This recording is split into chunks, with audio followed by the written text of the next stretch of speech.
To demonstrate the continuity test of the multimeter, I will put the probes on the metal part of the scissors. You see it goes down to 0.02. That means it has continuity because when it is at 1, like it is, when I touch the plastic comb, which is an insulator, it goes up to 1. When there's nothing in between it, it goes to 1. When I touch them together, it goes down because it shows continuity between the two probes. I'm now going to measure the DC voltage of an Apple charger cable. I have to find the 5th pin. And it measures 5.08 volts. I'll now measure the AC voltage of the wall outlet.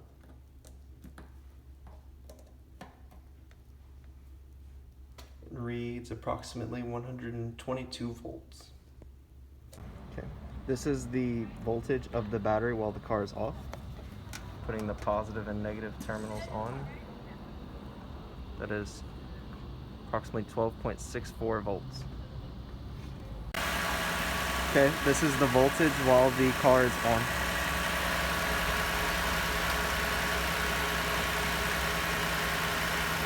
It is approximately 14.75 volts.